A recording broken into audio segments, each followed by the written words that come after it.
Veronica Monet, welcome back to the Plant Yourself podcast.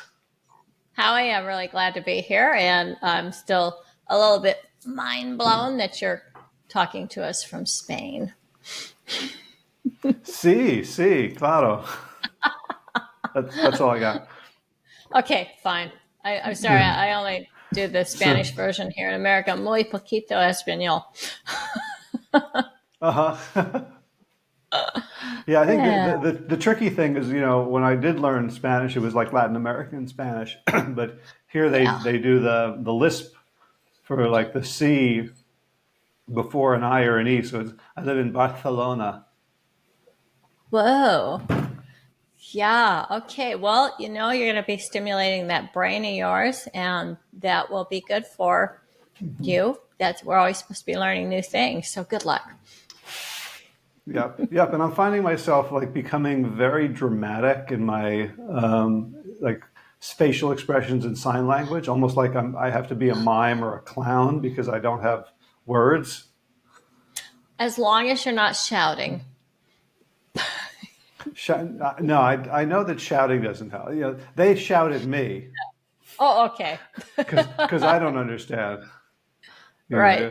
But they don't get any slower. Like that would help, Wouldn't right? it? Yeah. But in time they'll realize you're not an annoying American tourist, and I'm sure things will work out great. Yeah, there's a we live in sort of a tourist town, and so there's like a gift shop, and the Oh, gift shop does sell mugs that say "I'm a fucking tourist," like on the mug. did you So get one? so I did not. I've resisted, claiming that fully. I feel like one thing I'm struggling with in Spanish is there's two forms of the verb for the present tense that relate to either permanence or temporary. Like, I'm here would be like estoy, like, but soy is like a more permanent, like I am this. Oh, So it's a very interesting construct that my brain's never had to really like. I'm late, I'm bald, I'm a spiritual yeah. being. Like they're all the same am, but Wow. you have to And decide. You have to decide here, like how permanent now is this thing? the Spanish that I know genders everything. So there's Yep. feminine and masculine version of everything. Is that how it is there too? Yeah. Yes, although it's less. The other language that I learned is Hebrew, which genders more. So so Interesting. Hebrew genders uh, verbs, which I don't think Spanish does. Oh my Lord. Okay. Right. So Spanish Well, genders nouns and adjectives. yes, So this is like exactly. slightly less. Like we talk about I, di- pronouns and issues I here didn't know that in you English. speak Hebrew. Speak is probably a strong word, but I learned it. Okay. You learned it. Yeah. I know very little about that language, but I named my dog that she died a long, long time ago. But a long time ago, I had a dog, and I named her Shekinah, which is the Ah. feminine version of God in Mm-hmm. Hebrew. Yep. The presence. Yep. Yeah. It's nice. Yeah. Okay. Dogs are that, right? They They're sure pretty are. pure divinity, right? Yeah, I think so. I think so. So, all right. So with Yeah. that segue Yeah. into lofty lofty realms. So I had a bunch of people who were like clamoring for you to come back because we remember we ended the last interview with me saying, "I hope you'll come back and talk about what we were going to talk about because your life was too Right? damn interesting to stop." Well, and I really had, So I've been asked about aspects of my life for years by a lot of journalists and television personalities. And I really enjoyed our interview, Howie, because you took it so personal and deep. oh And we had a chance to really develop the topic instead of just titillating viewing audiences, which I'm so used to that nauseating platform. Mm. Yeah. And I Yeah, yeah, appreciate no, I'm, yeah. yeah, it can be hard not to be a titillator. Well, especially Um, if you know it's going to get you clicks and likes and all that. Yeah, I know. right. But I mean, it actually came up in an interview I did last week, a very different situation and topic. It's with a woman who's a homelessness activist who is right. herself unhoused. And I Oh was wow. asking, she lives in her car with her 7 year Yeah. old son. And I was asking questions about that. And I found myself like sort of checking myself, like, this isn't about like I wanted to like really Yeah. understand and kind of paint a picture of, the humanity that we don't often see Yes. necessarily when we look at someone who lives that life. But I also found myself like not wanting to veer into like a form of like poverty titillation, Uh huh. Uh huh. Right. you know? So I Yeah. appreciate you saying that, as I think we want Yeah. the goal here is to tell, full empowering stories that help everyone live a better life. Well, I think you do a good job of that. And thank you. Well, thanks. Yeah. So, IFS, you introduced me to internal family systems. You told me to Yes, I go, check out this book, which led me to like this entire world of experiential therapy, which I'm adapting into coaching. So my whole life is different because of that uh, offhand comment that you made about something that I had, dismissed more or less. yeah. But this is the work that you do is largely based on IFS, right? Yeah, it is. And it's work that I'm doing in my own personal life. It's the backbone of the memoir that I'm currently writing. And it's certainly the kind of coaching. I'm not a therapist, I'm a coach that I bring to my clients. Mm-hmm.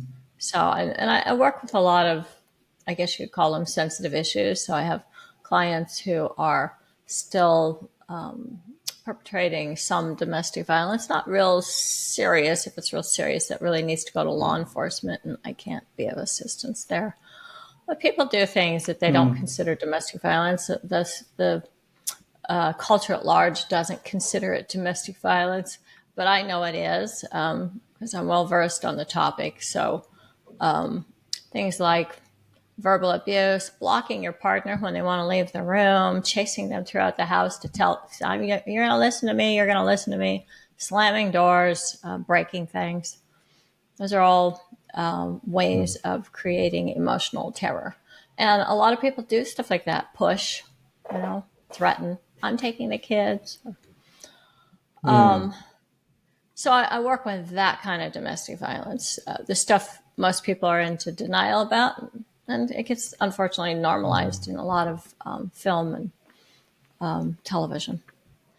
I also work with Mm. sexual assault survivors. So I have a lot of clients who come to me because they're having sexual difficulty.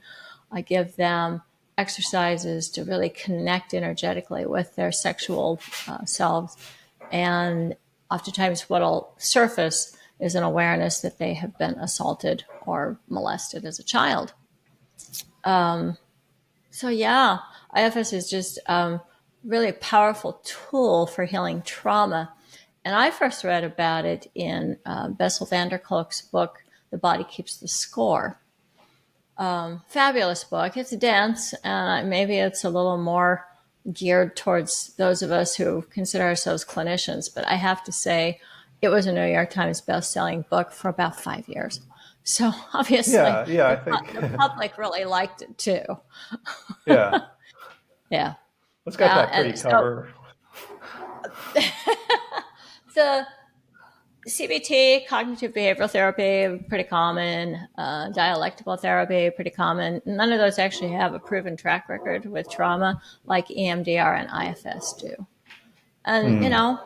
I am the shame-free zone. That's what it says on my office door, Veronica's shame-free zone. It's a place where people get to go deep. Yeah, sometimes it's a little bit like a confessional. They come in and tell me stuff they're going to go to their graves with as a secret, except for telling me about it. But mostly it's about me helping them get connected to their feelings and unpacking that in a way that brings clarity.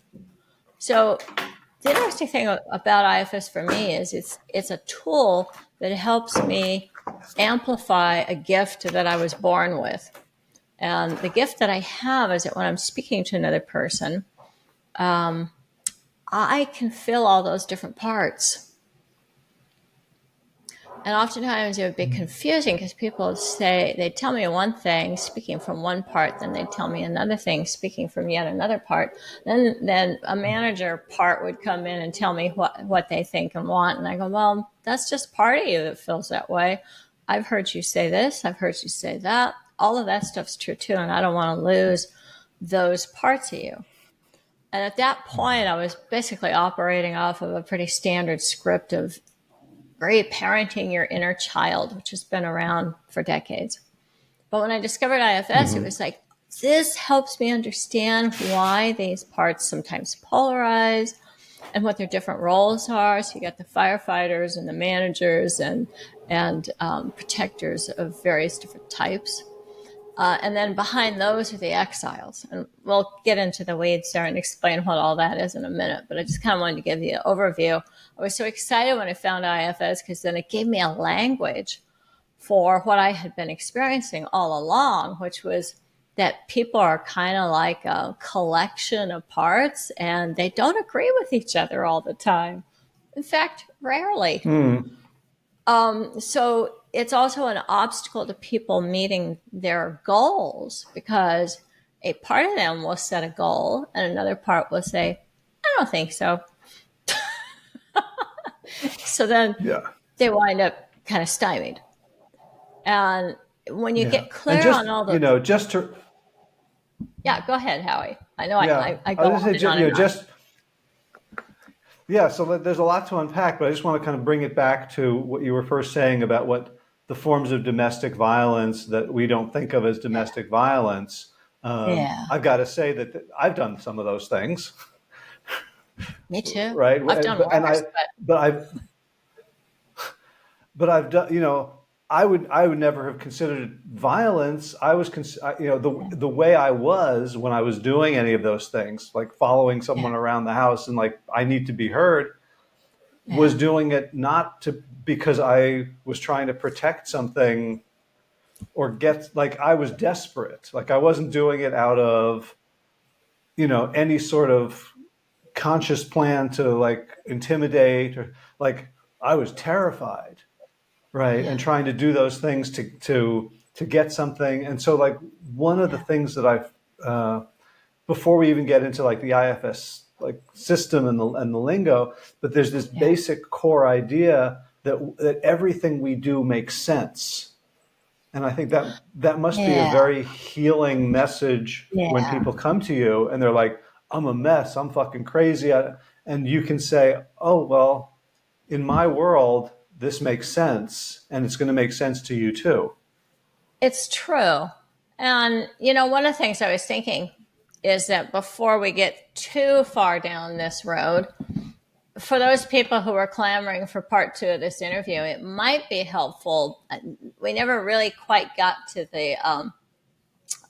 I don't think we got quite into how I became a coach, but maybe we did. Maybe I missed something there. So what were your thoughts on that? Should I kind of backtrack a little bit and explain that? You know what? If we did get it, people didn't necessarily listen to that. So I think that would be a great bridge or segue or useful thing. So I would trust your gut. Okay. Well, so I will back up just a little bit and then hang on because we're definitely going to take a deep dive into IFS. So in 2004, one of the things I wanted your viewers and listeners to know is that since I got sober in 1985, I've lived a life that was oriented around a connection to my version of a higher power. So that has been a central guiding force for me. And it was and I know this is very controversial for a lot of people, but it's my truth and it's my path and it's my experience. For me personally, not trying to generalize this to anybody else, but for me, when I entered into this sex industry as an escort in 1989, that was in large part about me praying to my higher power for guidance. And when I exited in 2004, it was again very much about guidance from my higher power. And I knew that I was going to get a book deal. Now, how did I know? Sometimes I just know things, Howie.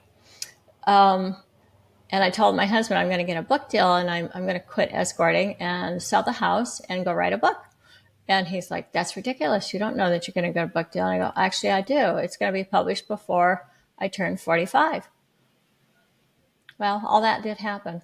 Um, and the book deal didn't exist at the time, but one came into my inbox and I got an advance and my book was published by Penguin in 2005.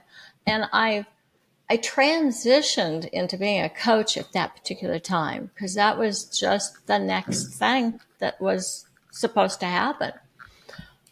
And I just love living this spiritually directed life. I just really wanted to share that with your viewers because then I am not stuck in a place of self-will and attachment. I'm always interested in what is the next right thing for me to do. And I had a hard time starting my coaching practice because I knew I wasn't going to, quote unquote, repent for having been in the sex industry. I wasn't going to recant. I wasn't going to dish out the narrative people wanted of somehow or another that was a big mistake, or now I've seen the light and that's why I quit. None of that was true for me, and none of that is true for me. And I've actually been coaching now for 19 years, and I was an escort for about 17. So I've been coaching longer than I was escorting. Yeah. But I've So been doing. I bet there's yeah, I bet there's some people who are, jaw hit the floor when they hear like, oh, there is a higher power that would say that that's okay. Like, tell me more. Well, Like, where can I get one of those? I was dumbfounded too, by the way. I kept saying, this has got to be the wrong thing. This has got to be the wrong thing, Set me straight here. And I just kept getting a green light. And then as I went into it, and I think this is an important piece, I realized that I was healing myself and other people. So again, this is not, oh, this is what happens when you're an escort. This is what happened when I was an escort. And it is what happens for some people when they're an escort. And so it's kind of like if you heard the story about a doctor who just got in it for the money, and then there was a doctor who just did it because his parents wanted him to, and then there was a doctor who did it because he was really a humanitarian and he wanted to save lives, and then there was a doctor who did it just because he was really fascinated with the technology. You wouldn't really know much about doctors unless you were finding out about that particular doctor and what his motivations and character are. It's exactly the same in the sex industry. These are just people, and they have different motivations, different circumstances. In my particular case, this was about my healing and bringing healing to other people. And I really approached sexuality as a sacred calling and a sacred gift. And I still do. I am now monogamous, and I've been in a relationship for 13 years. And I really love that too. And I'm glad that I got to experiment with swinging with my ex-husband. Life has all these different, iterations that we can have if we don't get too attached to what we're supposed to do, but we keep looking for the thing that enlarges and enhances our soul's journey and how that can help and heal ourselves and other people. So my perspective was very much about bringing love to people, bringing healing to people, and particularly helping to unburden shame. Just I think it's really sad that we're living in such a shame-based culture. And particularly when it comes around people's sexuality, there's a tremendous amount of secrecy and shame. That secrecy and shame is where the perpetrations fester and grow. And, we see this in a lot of cults. We see this in a lot of religious organizations that really demonize sexuality and then have a huge problem with sexual perpetration towards children. I just want to live in a world where adults have consensual, conscious sexual avenues, whatever that looks like, with whomever that looks like, as long as our guiding principle is that we don't harm ourselves or each other. And a lot of stress on adults, because as an incest survivor, I know sex can really damage and hurt. So I don't know, Hallie. That makes sense to me, but you might still have some questions. What might they be? Well, I guess the main question is, I'm wondering, like, as a coach, did you feel like you were giving up some tools?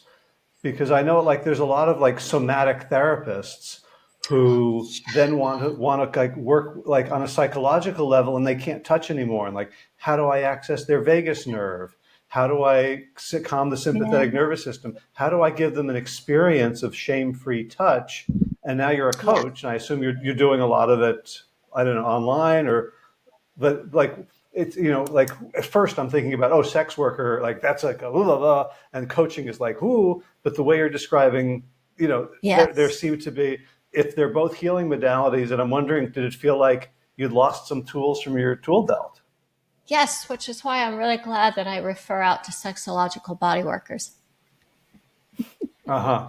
Gotcha. So I don't touch my clients except to give them a very platonic hug before and after their sessions. I touch their hearts emotionally and energetically, but I don't touch them physically. However, I do have sexological body workers. They don't work for me. They've got their own companies, but I refer out. Just as I also sometimes refer my clients to licensed therapists who do EMDR, and also some licensed therapists in states where it's legal who do shamanic journeys with MDMA and psilocybin. I'm not trying to be the person who does it all. I think I focus on my gifts, which is really about isolating people's emotions and parts and bringing it up to the surface so they can see it. And that happened a lot when I was an escort. It was interesting because when I was an escort, the focus was so much on the sexual healing. And yet I had all of these psychic events where I could tell by touching people so much about their life and about their internal journey and landscape. And some of those people found it a little disturbing. They're like, well, I didn't come here for that. I was like, Hmm. but yeah, there's an untapped gift that I really want to be able to use Hmm. too. So kind Yeah, of, yeah, I'm imagining that, as a coach, people come to me for things that they want, and I know that what they need is different. So we have to kind of play a little bit of a marketing game, yeah. right? But yeah, I'm imagining that the difference in what people think they want when they go to an escort, it might be very different from what your heart is called to provide. Well, yeah, and then some people get it. And I know people like to make fun of men, but there's a lot of sensitive, intelligent men out there, which is one of the gifts that came to me from being an escort, because I really hated men when I went into the business. I was just, I'll take their money and I'm never going to work for their companies again because I've been passed over for promotions and raises and sexually harassed in the office. And I was just so over men. And I had a girlfriend, but my male clients opened my heart. Hmm. And I was like, wow, these are people. These are people, and they've got deep emotions. And sometimes they would share things with me they wouldn't share with anybody else. And, they might walk in hardened and tough guy, and they might walk out that way. But while they were there for an hour or how many ever hours they spent with me, they went to some pretty deep places and oftentimes cried.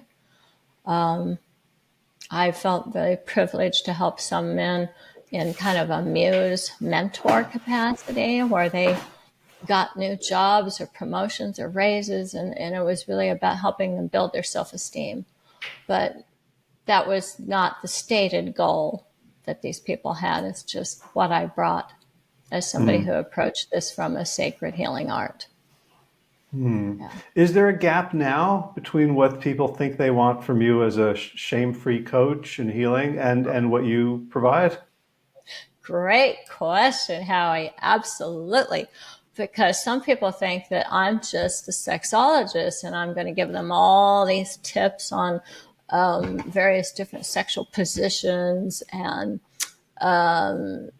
polyamory and swinging and that kind of stuff. Like they see me as the lady who's going to free them so they don't have to feel guilty anymore. And it's not actually what I'm about. Shame and guilt are two different things. Guilt's actually a pretty handy human response because it helps us understand when we have violated our ethics and also the boundaries of other people. So if somebody wants to come in and get permission to lie and cheat on their partner, I'm like, I'm sorry, I don't help people do that. If what you want to do is surface some of your desires and feelings and be transparent with your partner, maybe change the terms of the relationship so that there can be an open sexual understanding, well, then we can talk about that, but it's always going to have to be consensual. It's always going to have to be in the context if you can't force your partner to agree to things that don't fit for them. So I'm much more focused on the idea of freeing us from shame. So it's okay that you want certain things and feel certain things, but it's not always okay to act on them. Yeah. All right. So Was that too much, Howie? no. I'm trying to. Do you feel like you've brought us kind of up to speed on the transition to I think coaching? so, and actually, we could just segue into what does IFS do about shame and guilt? Well, maybe could you start with just sort of the IFS 101? Sure. So, Thanks. we've got parts, and I don't know. Do we have some way to share on the screen here? Because I don't. No one's ever asked that before. Let's Yeah. see. Share. I think at the bottom, do you see a little share with a rectangle with an up arrow in it? Yeah. That might Share. work. And this would be a good time to tell people that this podcast has a YouTube channel, Uh-huh. and I shaved today, so I'm looking smart. Yes, you are. Well, it's window. Okay. There we go. There we go. Here we go. All right. Can you see that? Yes. Okay. So I'm going to explain it to those people who aren't watching us and are just listening. Beautiful. But Beautiful. basically, IFS, Internal Family Systems, has got self at the center. And some of us already have kind of a concept of that because we talk about our higher self. And we know we've all had that experience of being in self because we have access to these 8 qualities, which I'll bring up a screen for that in a minute too. But they include things like clarity and compassion and calm, creativity, confidence. And when you've been in that place, it feels so good. But then something takes you out of it. And oftentimes it's some kind of traumatic event. Now, let's just for a minute talk about trauma. Yes, there's trauma, like, okay, you were in a car wreck or somebody raped you or somebody robbed you, or you were, abused as a child.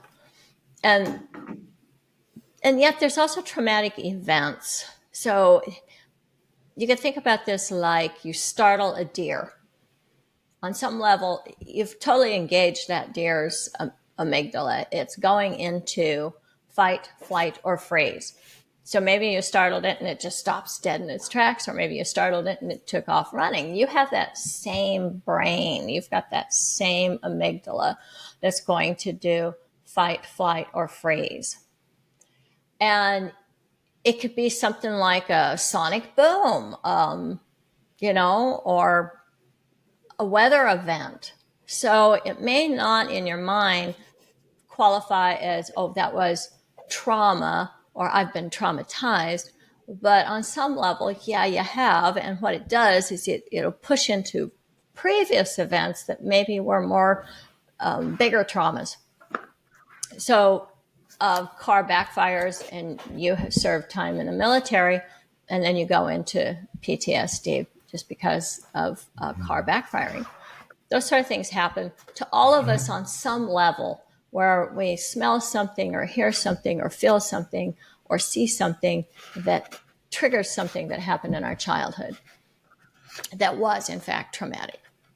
So it kicks us out of self. Right. So the yeah, so the idea I think I'm understanding from this work is that it's basically the past superimposing itself on the present, so that like whatever you're seeing or hearing or experiencing, it's coming from a memory that's telling you what this all means, as opposed to being sort of purely in touch with what's happening right now. Does that sound? I would say that's Does very well that? put. Yes, it's very well put. Okay. And what's Yeah. happening is that we've got these firefighters, managers.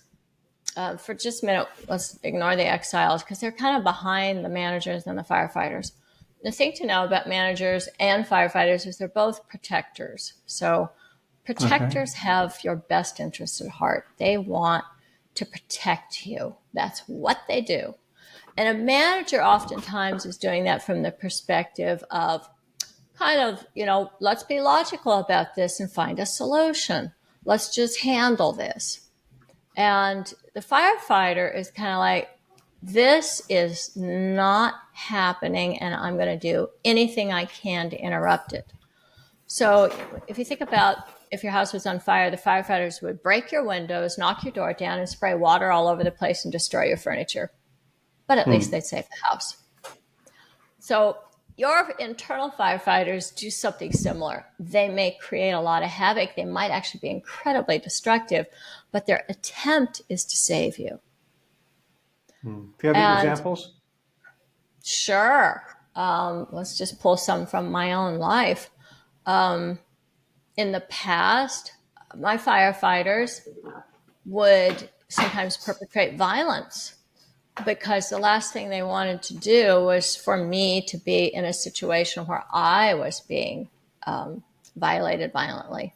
So they were trying to preempt that by being what they saw as defending me from potential violence by perpetrating it first.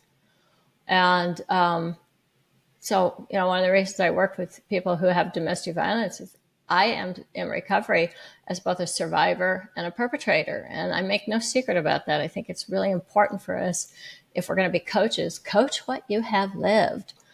So you can model for people what it's like to leave those behaviors behind. Working with those firefighters, I have to let them know that I actually have self now. And with myself, I don't have to do these destructive behaviors that they created on my behalf to try to save me from a burning house. I know they have the best of intentions. I know why they're there. I love them. I appreciate them. But gradually over time, I can give them something else to do so they don't have to do those destructive behaviors. A manager So, can be so, so yeah, a go, lot of, yeah. So, a lot of people who are listening to this, the podcast started out as sort of a food-based, plant-based podcast, and so a lot of folks who have sort of eating issues. That's pretty much a firefighter. yeah. Yeah, I would say so. Okay, well, let's do it because I have an eating disorder. I have anorexia. So when a traumatic event happens for me, what'll happen, so something triggers a trauma. Maybe it's a fear of abandonment because my father rejected me when I was 19 and disowned me. Maybe it's the fear of being confined and controlled because until my father rejected me and disowned me, that's what he did. So either one of those fears can throw me into my eating disorder. And my eating disorder is kind of, it's under the radar in a lot of ways. I don't even know it's happening until it's happened. And it's just a matter of waiting too long to eat and then not eating enough, and running off of adrenaline.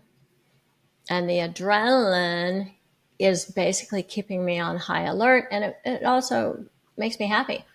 So instead of being afraid, I feel excited and energized and all these wonderful feelings. And it takes a while when I tip over and crash because I didn't feed myself enough food. And I realize, oops, I did it again. And then I go back, oh, yeah, there we go. So there's this firefighter that kicks in by saying, we're just not going to eat. And it has a lot of different agendas. One is a sense of control. Other things on the outside that I can't control can trigger this response that, well, at least I can control not eating. And then that makes my organism feel more powerful and calm because at least something's under control. The other thing is that if I'm not eating, I don't have as deep an experience of my emotions. So maybe I can't connect with the terror that just got triggered. And so its intention is to help me continue to be functional so that I appear calm on the outside and together on the outside and like I'm handling things just fine until I tip over into the collapse around having drained yet again my adrenal glands. So obviously you could apply this to overeating. As obviously I don't have that issue. I've got the anorexia thing.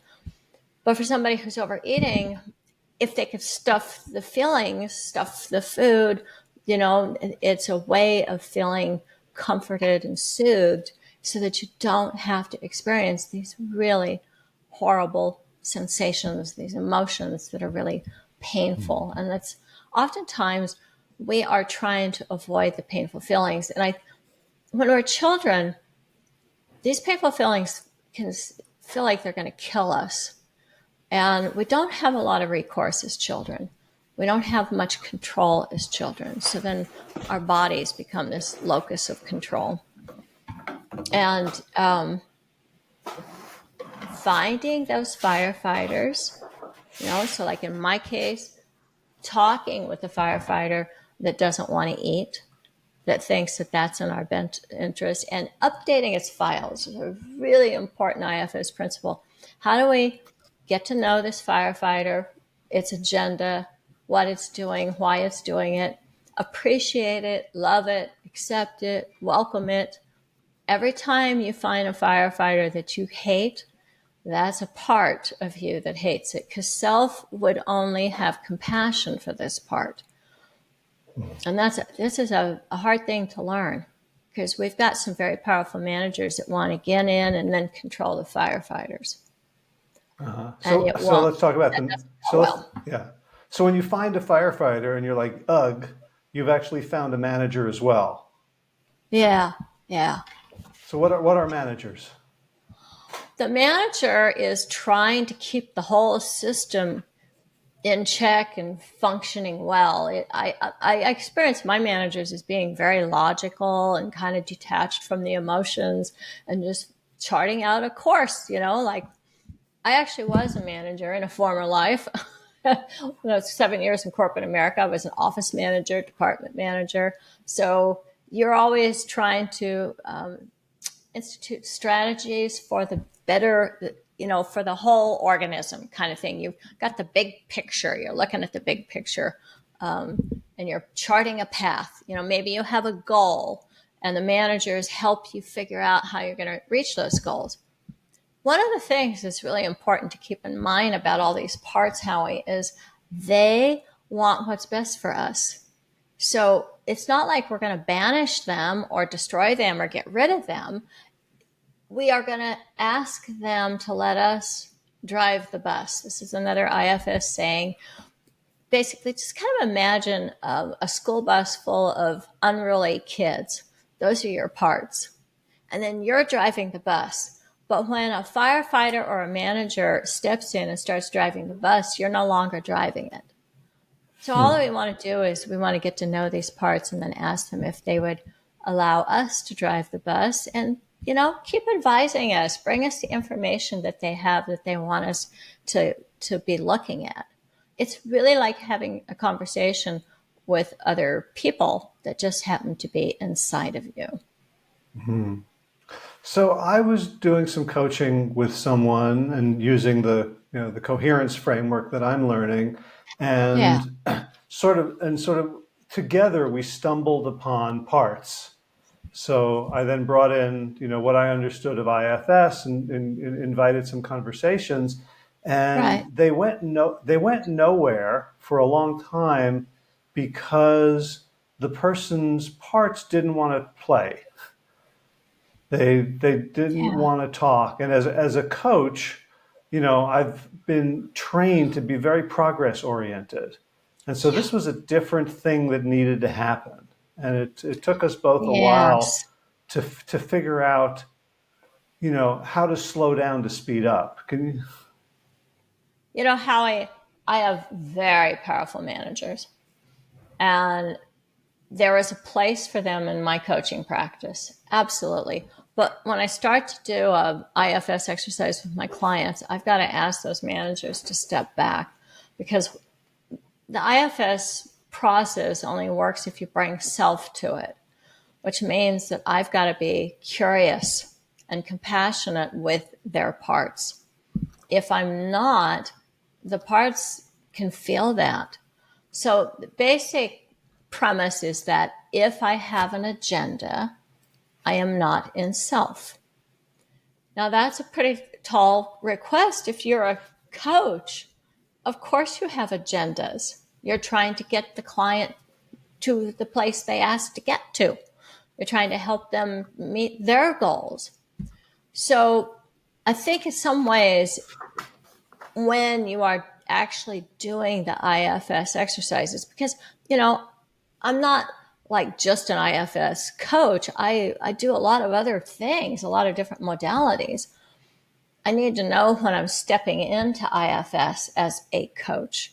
And at that time, I've got to ask the manipulative, agenda-driven managers inside me to give me some space, to step back so that I can just bring self to this client. Because the client wants the curiosity and the compassion. That's what opens that part up. That's what gets that part to start dialoguing. And it's only once that part is kind of unburdened itself that we can make progress.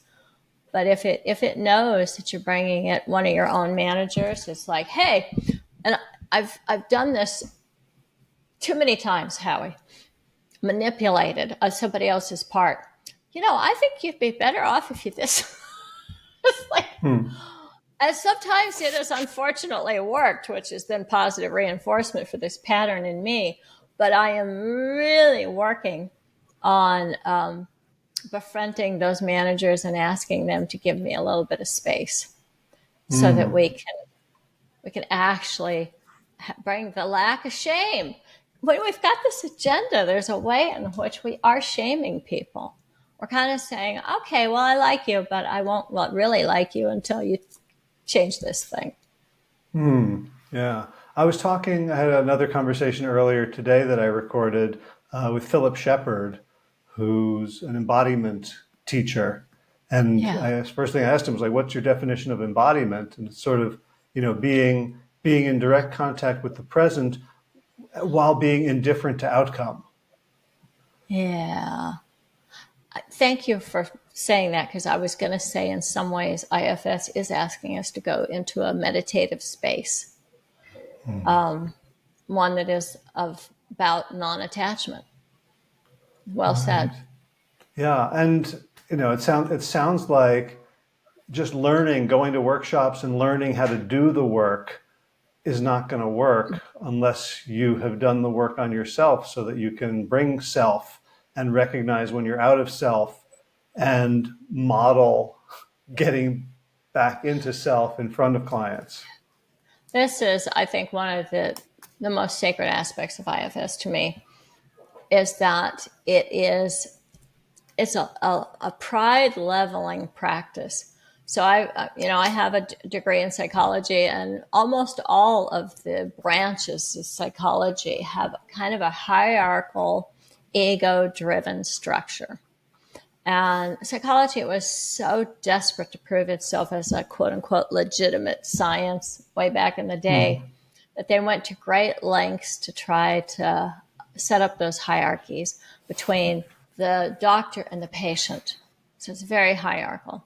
And here comes Mm. Richard Schwartz 40 years ago with IFS, and he just blows all of that away.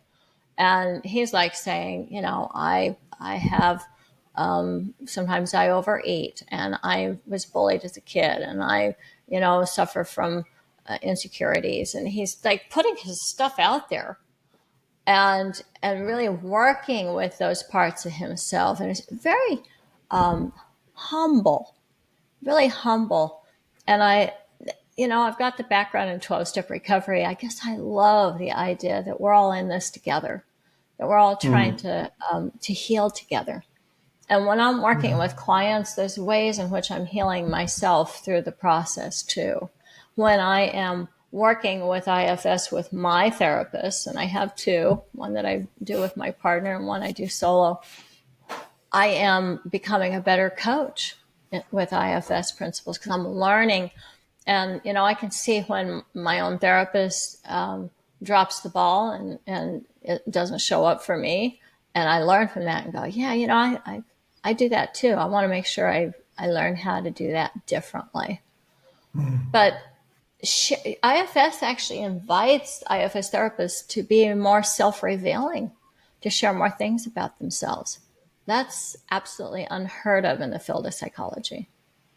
It's Mm. beautiful. Well, I guess, if you come from the perspective of each of us has this unsullied capital S self, Yeah. then there's nothing to be proud of or ashamed of. I tell my clients, I said, you already have the answers. I don't. I'm just here to help calm your parts down so that your big, beautiful, eternal, ancient self can speak and help Hmm. drive that bus. Yeah. So in So many ways, I know it's a comprehensive theory, and I've read the book No Bad Parts, and I know there's a lot of complexity to it. But at some level, it's not a theory. It's completely atheoretical when you are in front of someone. Like you're not imposing the theory on their construction of reality yeah, and of themselves. You're allowing it to unfold and simply, yeah, holding it for them. yeah. You know what's great? So many people have different relationships of their parts. Some people draw their parts, and it's exciting. You get to see these beautiful pictures and these interesting visual images of their various different parts. Some people name their parts and they'll Hmm. describe what they look like to me. Some people have kind of amorphous parts, like it's just an energy here and an energy there and a bright light there and a dark mass over here. It's different for different people, and it's also different for different parts. I think it's fun and exciting to find out just how complex each and every one of us is internally, Hmm. and that sense of wonder and adventure and curiosity is really that self is Hmm. inviting us to really, I think, embrace all of ourself And that's another reason I love the IFS, because it really is an invitation to love every part of us. Now, Richard Schwartz actually started off working with inmates who had done some horrific crimes. So that's a bit of a stretch for a lot of us to think that we would be able to talk to the parts that have committed horrific crimes and find compassion for them. But I like one of the ways that he framed this about somebody who had been caught in perpetrations, and he said he's traumatized, and that's a part that's trying to protect him, and he has to be stopped. So it's not that we don't have repercussions for bad behavior. We need that. We absolutely need that. But we also need a healing modality that's going to help everyone get well, so we can be a safer, saner society. And demonizing people actually creates more perpetrations, as does shame. Yeah, it's kind of an uncomfortable place to be, I'm finding, to see not justification exactly, but like reasons why for everything, for everybody. Like it was easier when I could just, fucking hate people. Yeah, But yeah. you know what I mean? That there's Well, a way I in which, know. okay, so if there's coherence, it's like, oh, let's say, certain ex-presidents, like you can think about like, whoa, their childhood. And there's Yes, one in particular, but there's many ex-presidents who are clearly, have abused their power in yes, various ways. And it's like, well, they have this yeah, incredible gift, and you can see, when you learn the biography, like everyone is understandable, and well, it's not for yeah, me to forgive something that wasn't done to me, but it's almost like I can't judge. It's hard to judge people anymore. yes. I know. I hate that, Howie. I love judging.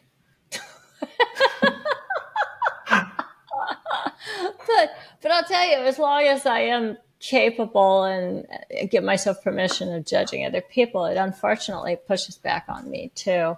And then I have parts of me that I reject and judge and literally hate. And I'm working with that because I know that it's absolutely a fact that the more I judge and hate, the more that thing is going to persist. And if I can cultivate some compassion and curiosity about the parts that I currently hate, they are going to get to speak to me about their burdens. And in the process, they won't have to continue to do the things that I don't want them to do. So I apply that out into the world as well. What's true at the same time is that some people are not going to get into IFS therapy. They're not going to work with their parts. And so that part is going to have the power to destroy an entire nation or start a war. And, you can have the compassion for the damage that has created that individual, but they still have to be stopped.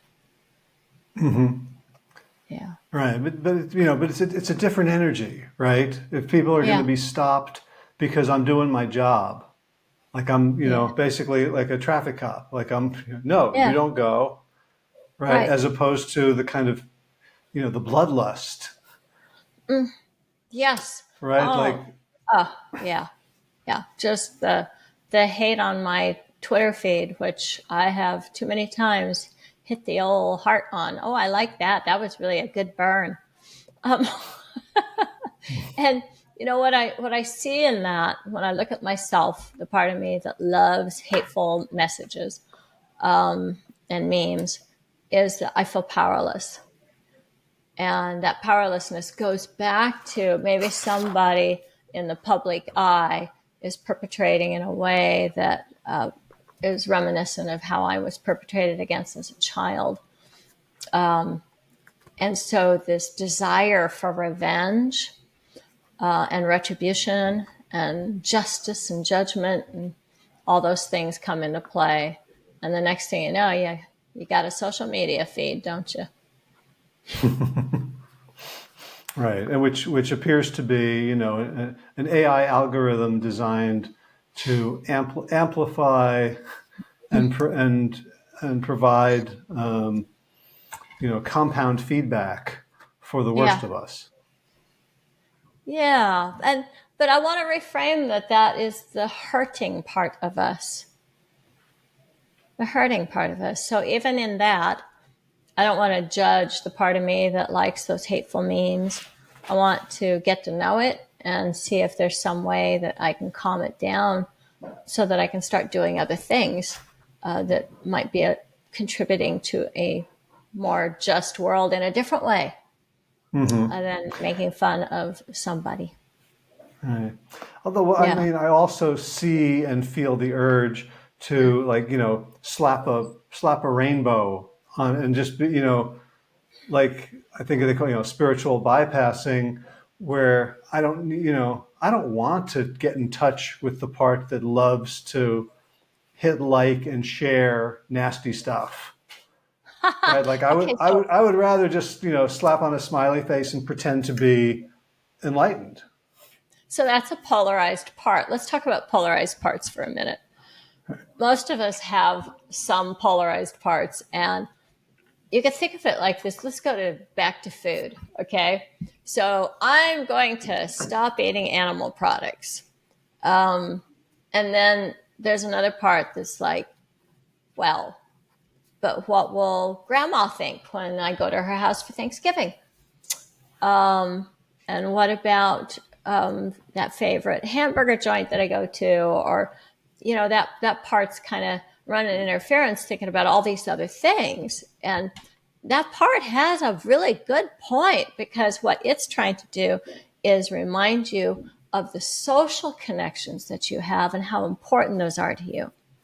And then the other part's kind of like, I don't care. My health is what matters to me. My ethical relationship with this planet is what matters to me. And I'm just not at all suggesting that vegan is the way to go here. I'm just taking it as an example that might apply for some people's food choices. It's that place that so many of us live in around life in general, where we've got a part that's trying to bring to our attention, this really matters. And then we've got another part that's like, no, this really matters. And so you flip-flop back and forth between these two agendas. And it makes you feel crazy. Like I can't make up my mind, or I can't stick to my resolutions, or, it's so confusing because I want to do this and then I want to do that. And that's a big complaint that I get. I'm sure you do too in your coaching practice, is people coming in, I can't figure out whether I should do this or do that. That's almost always polarized parts, and they are working against each other and not on your behalf. So first thing you want to do is go in and meet each one of them.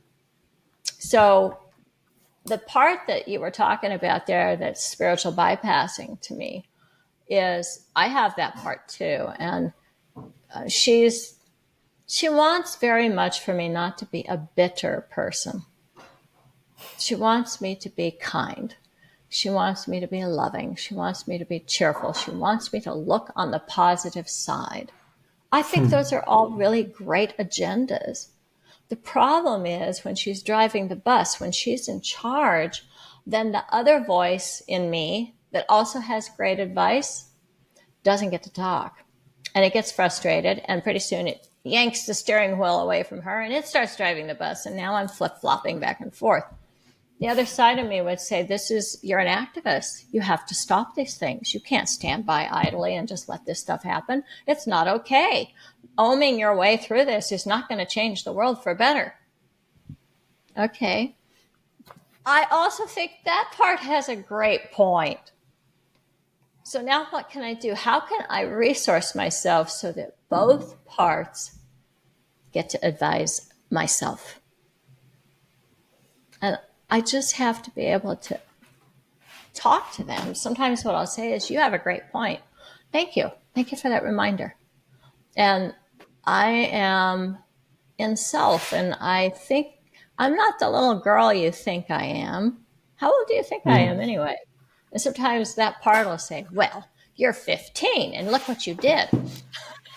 And I'll go, actually, no, I'm an adult woman now. And I've had years of therapy and recovery. I think I might be able to handle this better than you think I could. What do you Mm. think? Could give me a little bit of space just to try it out. And then that part will relax a little bit and like, okay, let's see what you got. Does that make sense? Mm-hmm. Yeah, and I think Richard Schwartz talks about self-leadership, Yeah.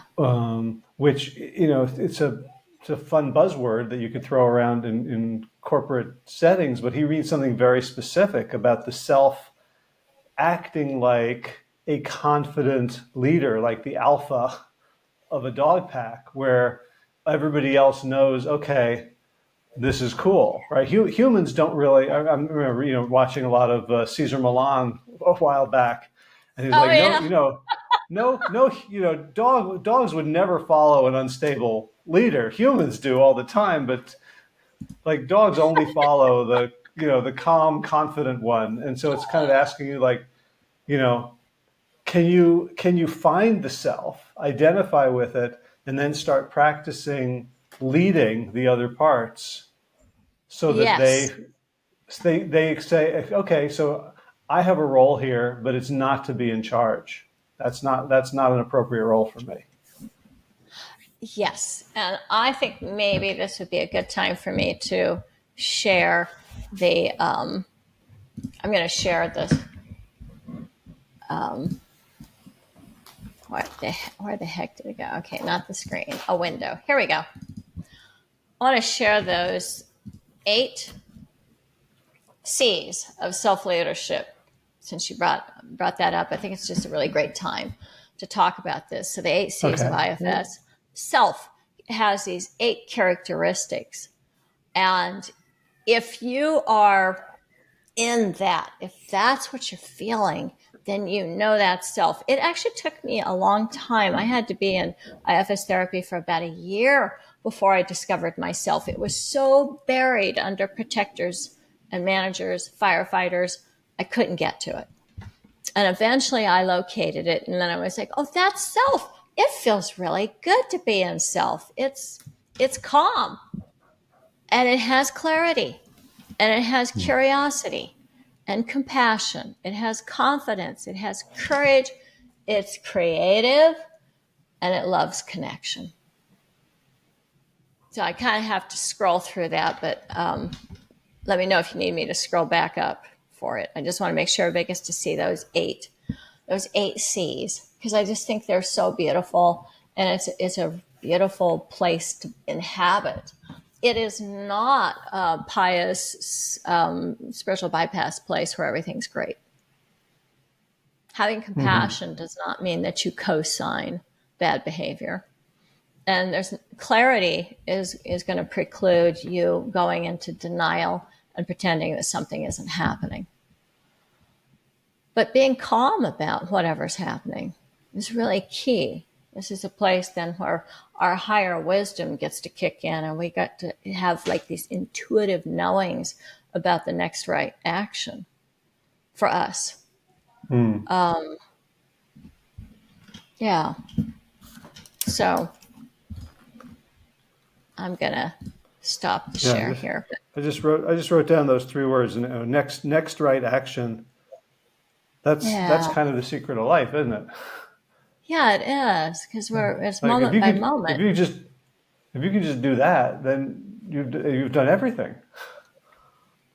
Yeah. And to me, I definitely love my parts. So the part that wants me to be positive and happy, I love that part. I need that part.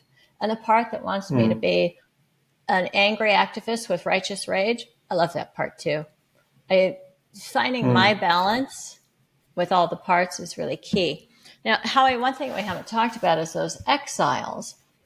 So exiles are like your inner children who are a lot of times kind of stuck in deep freeze. They're hiding. They're not real accessible to you. And they usually have a manager and or a firefighter that's standing in front of them so that you can't get to them. Being able to Mm. contact those exiles connects you to your original pain points, usually something that happened in your childhood that was very traumatic at the time. We all have trauma. Some of it is also called a legacy burden. A legacy burden is handed down from another generation. Maybe somebody in your family suffered in the Holocaust. Maybe somebody in your family went to prison. Maybe somebody in your family was raped. And science has proven through epigenetics that travels through our DNA out 7 generations. So good luck finding a family tree that doesn't have trauma in it 7 generations back. You're going to find trauma. Yeah. So that's in you. And then there's the training that comes with the family of origin, too. These ways of coping with the trauma, denying it or acting it out, carrying it forward. In my family, the huge trauma was pedophilia, and that was carried forward from generation to generation. In some families, it's alcoholism or drug addiction, or financial insecurity. Those sort of things get carried forward a lot of times, and so then those are legacy burdens you want to work with. But if once you are able to calm down your managers and your firefighters, you get access to the exiles, and you really just want to go back and reclaim them and love them because they're little kids, and they really need to have you as the parent who's there for them now. And all of this is just about integrating us so that we aren't all off in different directions, not understanding ourselves and doing behaviors that we go, why did I do that? Why do I feel that way? It's like you're in touch with your actions and your feelings in a way that makes sense. And meeting your exiles is a real exercise of compassion. I find usually when I'm meeting an exile, that's kind of the number one ask is, can I be compassionate and really allow them to tell me about their pain? Mm. Yeah. Yeah, because I've looked at, some qualities that I had as a child that I can still feel get triggered, and I feel Yeah. nothing but, ugh. Like, oh, that's Yeah. so gross. That's so Yeah. needy. That's so Yeah. whiny and annoying. The challenge of, okay, well, there's this that then that's not the self, right? No, that would be probably a There's some manager that's like, yeah, go ahead. manager. It's a protector. I don't know if it's a firefighter or a manager, but it's definitely a protector. And it has a really valuable thing that it brought in. Probably as you got older, it was kind of like saying, get yourself together. And it was trying to protect you from being bullied or some Yep. other kind of loss. So then you have to talk to that Yeah. protector first and ask it if it could trust you yourself to talk with the exile that it thinks is all whiny, and trust that we're not Mhm. going to become all whiny. The whole point here is that we're just bringing compassion and love to all the parts. Right. So, for someone who's listening to this, who's interested, so obviously one step is to find a coach or a therapist who's familiar with IFS. Yeah, For folks for whom that's out of reach right now, how yeah. would you suggest people begin to integrate this wisdom in helpful ways? I think it's incredibly valuable to watch the man who invented this, Richard Schwartz, work it in videos. And there are Okay. videos on the IFS website. But I'll tell you, I'm working my way through a 2-hour interview with Richard Schwartz that Rich Roll did on his podcast, and Okay. I'm loving it. just loving it. It's one of the best that I've seen of Richard Swartz. And All right, well, I'll throw that in the show notes. yeah, yeah, Rich Roll's podcast. Rich has introduced me a lot of good stuff over the years. So It's great. It's great. And of course, the books, like you mentioned, No Bad Parts. That's a great place to start. There's some IFS workbooks that you can purchase online as well. okay. Yeah. And, So if you can, there's one or two that you like that you'd recommend, you maybe could send it to me later, and I'll throw those in the show notes as well. I will. Yeah. Great, great. And if people are drawn to working with you, are you taking clients? Do you work I am globally or just in person? globally. I'm taking All them right. So globally, and I'm how can we get in touch with you? best way is Veronica at theshamefreezone.com. Okay. So the shame free zone. There's a the in front of it. Or without, either one will come through. I own both Ooh, domains, okay. so yeah. Yeah. Okay. So I'll put all that in the show notes, and Yeah. yeah, I hope this I hope this helps people as much as it helped me to begin with. Just simply have perspective on my own behaviors and say, like, okay, this Yeah. isn't just like it might be a trick, it might be a game or a construct, but so helpful to be able to be the observer rather than to be the hot mess. Yes. You know, what I like about it, probably more than anything, is this deepening compassion for myself and connection. So, compassion and connection are two of those 8 characteristics of self. And I just like finding out that being connected to myself is actually not as scary as I thought it would be. That I actually can love myself and even go so far as to like myself, so that it feels different in here. It feels integrated.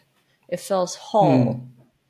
And then the way I move through challenges, the way I move through life and my connections with others just feels so much more embodied and present. Hmm. Yeah. So Hmm. it's a real gift, and I'm still learning, Howie. There's so much to learn. There's so much to keep trying to refine.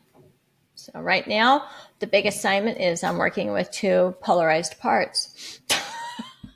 I have many polarized parts, but right now Okay. I'm working with 2 very specific. And I've got a manager who wants to get in there and logically figure it all out and set everybody straight. And I'm going to have to work with that manager too. Hmm. All right. Sounds like maybe not fun necessarily, but rich. Rich, rewarding, rich and rewarding. Yeah. Well, Veronica Monet, thank you for being so generous with your time, for agreeing to come back for this second conversation, Yeah. and for all the work you're doing to promote healing and banish shame from the world. Thank you, Howie, for your expansive, open mind. One of the things that I love about talking with you is I feel you accepting and loving all the parts of me. And there are a lot of different parts to me and to my story. And I don't feel any hesitation to be able to knit those together in a cohesive whole and see me as a whole human being. And that is incredibly rare. Hmm. Well, good. I guess my hope for myself is after extending it to you, I can begin to give that to myself too. I have to feel that way when I'm working with my clients. I get these downloads from my higher self and my higher power, and I'm going, that's a great idea. I should try that. Yep. Yeah.